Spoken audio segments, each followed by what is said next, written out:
नमस्कार, मैं हूं प्रदीप और आप देख रहे हैं थिंक 360 का बैटल ग्राउंड यानी कि रण क्षेत्र कार्यक्रम। आज हम एक ऐसी विधानसभा सीट का जिक्र कर रहे हैं जहां पहले आम चुनाव यानी कि 1951-52 के आम चुनाव में कोई विधायक इसलिए नहीं बन पाया क्योंकि ये सीट राजस्थान का हिस्सा ही नहीं थी। जी हाँ, अजमेर जिले की बात कर रहे हैं, जो कि अजमेर मेरवाड़ा अलग इलाका हुआ करता था। राजस्थान के एकीकरण के 7वें चरण में अजमेर मेरवाड़ा का राजस्थान में विलय हुआ 1 नवंबर 1956 को। लिहाजा अजमेर पहले विधानसभा चुनाव में राजस्थान का हिस्सा नहीं हुआ करता था। इस सीट का जिसका हम जिक्र कर रहे हैं 1957 में पूरे जिले समेत सारी सीटों का विधानसभा में जाना तय हुआ और 57 में ही इस इलाके की सभी विधानसभा सीटें राजस्थान की विधानसभा में मुकम्मल हो सकी। अब जो भी चुनाव होता है यहाँ टक्कर गजब कांटे की होती है। तो हम इस कार्यक्रम में आज आंकड़ों की जाजम और इतिहास का कैमरा अजमेर जिले की नसीराबाद सीट पर फोकस करते हैं। सीट का इतिहास ये है कि डेविड ऑक्टरलोनी नाम के अंग्रेज अफसर के नाम पे शहर का नाम पड़ा। अब आप पूछेंगे कि नसीराबाद और कहाँ ऑक्टरलोनी, स्पेलिंग तो अलग अलग है। सर, डेविड ऑक्टरलोनी का नाम मुगल सम्राट शाह आलम द्वितीय ने नसीरुद्दौला यानी राज्य के रक्षक की उपाधि से सम्मानित करते हुए बदल दिया था।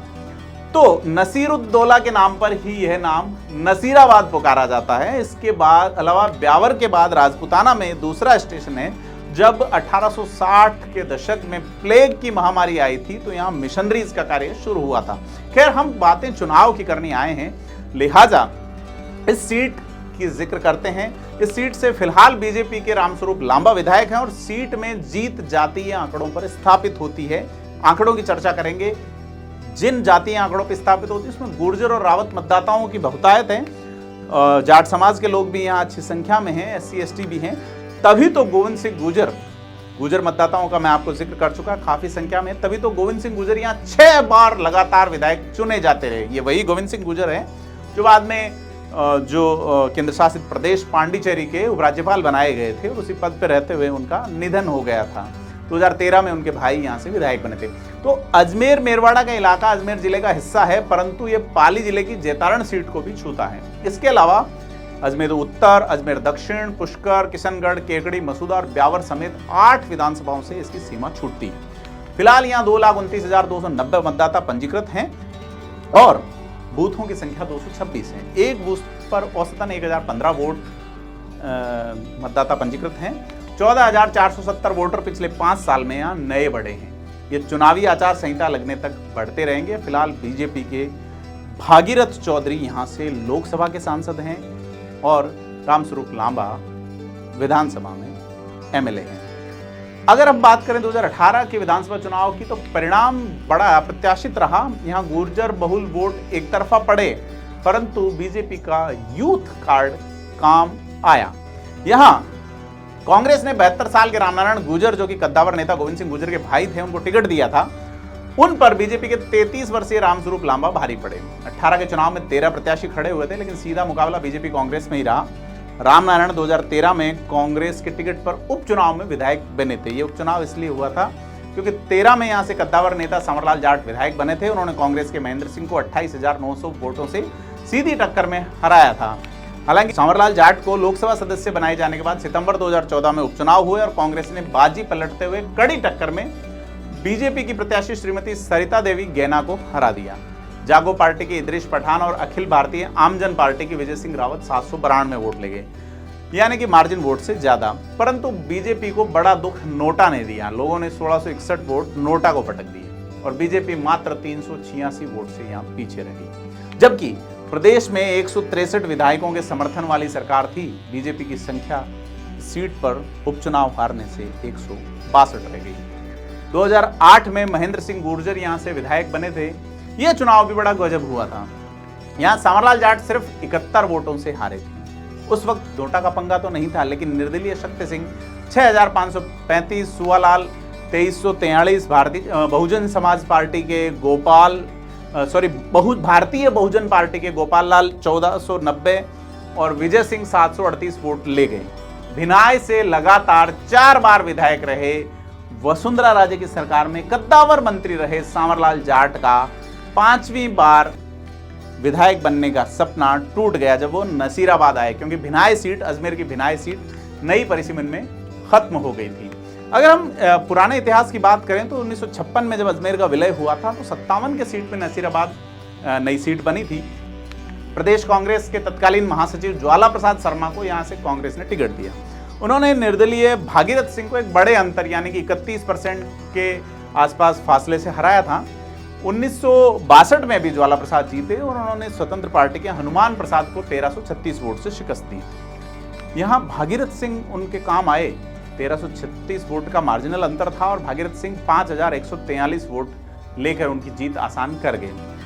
चौथे चुनाव यानी कि 1967 में स्वतंत्र पार्टी ने जब गायत्री देवी की सदारत में पुरजोर तरीके से चुनाव लड़ा तो 1962 में चीन युद्ध तथा गोवा मुक्ति संग्राम में लड़ने वाले विजय सिंह रावत को यहां से टिकट दिया गया।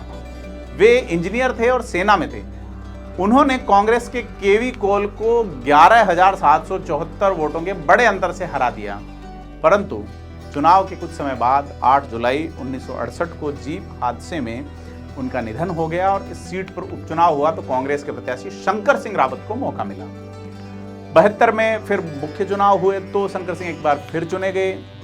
1977 में यहाँ एंट्री होती है गोविंद सिंह गुर्जर की, लेकिन यहाँ पर जेपी की लहर थी, देश में सत्ता बदलनी थी, कांग्रेस को सत्ता से उखाड़ फेंकने का आह्वान था, जेपी की संपूर्ण क्रांति का नारा देश में चल रहा था। ऐसे में टक्कर बड़ी कांटे की रही। यहाँ पे गोविंद सिंह गुर्जर चुनाव लड़ते हैं। जनता पार्टी की बड़ी लहर थी, उसके बावजूद गोविंद सिंह गुर्जर बड़ा चुनाव लड़े, लेकिन वो जनता पार्टी के भंवरलाल एरन से चुनाव हार गए। इस चुनाव में वोटों का अंतर 139 वोट का रहा था। इस चुनाव में 5 निर्दलीय प्रत्याशी देवी सिंह 4,978, गीसूलाल 1,418, फतेहचंद 890, राम गोपाल 501 और श्रीकरण 306 वोट लेकर गोविंद सिंह गुर्जर का गणित बिगाड़ गए। 1980 में माहौल फिर बदला। इंदिरा गांधी फिर सत्ता में आने के लिए प्रयासरत थी, राज्यों में सरकारें बनाने की कोशिशों में जुटी थी। ऐसे में कांग्रेस आई, जो कि कांग्रेस इंदिरा थी, उसने गोविंद सिंह गुर्जर को फिर से प्रत्याशी बनाया। उन्होंने भाजपा के प्रत्याशी देवी सिंह से 2 गुने वोट पाए और पहली बार असेंबली पहुंचे। फिर गोविंद सिंह को रोकने वाला कोई नहीं रहा। 1985, 1990, 1993, 1998 और 2003 में भी गोविंद सिंह गुर्जर की ही लहर चली। वे 2003 से 8 तक पंचायत राज मंत्री भी रहे। हालांकि उन्होंने पांडिचेरी के उपराज्यपाल मनोनीत होने के कारण त्यागपत्र दे दिया था। बड़े कद्दावर नेता थे, उसी तरह त्यागपत्र दिया जैसे कि अभी गुलाब चंद कटारिया ने असम का राज्यपाल बनने पे दिया है। तो वो पांडिचेरी के राज्यपाल रहे, परंतु पद पर रहते हुए उनका निधन हो गया और ये सीट फिर 2008 में नया परिसीमन हुआ। भिनाई सीट टूटी लेकिन नसीराबाद कायम रही।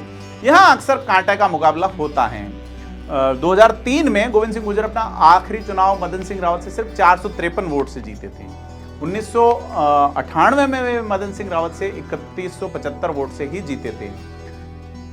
बाबरी विध्वंस के बाद लगे राष्ट्रपति शासन के बाद चुनाव में तो गोविंद सिंह गुर्जर को मदन सिंह रावत से सबसे कड़ी टक्कर मिली और जीत का अंतर सिर्फ 42 वोट का रहा। हालांकि पहले के चुनाव वे आसानी से जीतते रहे। पहले चुनाव 1980 में उन्होंने देवी सिंह रावत को 12,688 वोट से हराया था। दूसरे में करण चौधरी को 15,728 से और तीसरे चुनाव 1990 में उन्होंने हरीश चंद्र चौधरी को 8,928 वोटों से शिकस्त दी थी। हालांकि अब तक के नसीराबाद सीट पर हुए कुल 16 चुनाव, जिसमें उपचुनाव भी शामिल हैं, सर्वाधिक बार गुर्जर समाज के प्रत्याशी की जीत रही है और वह भी कांग्रेस के टिकट पे। अब 2023 के विधानसभा चुनाव में क्या रंग दिखाते हैं, लोग कौन सा बटन दबाएंगे, यह देखने वाली बात होगी। आपसे अनुरोध है कि आपने अब तक अगर सब्सक्राइब का बटन नहीं दबाया है तो थिंक 360 को जरूर सब्सक्राइब करें और नोटिफिकेशन के बेल आइकन को भी क्लिक करें।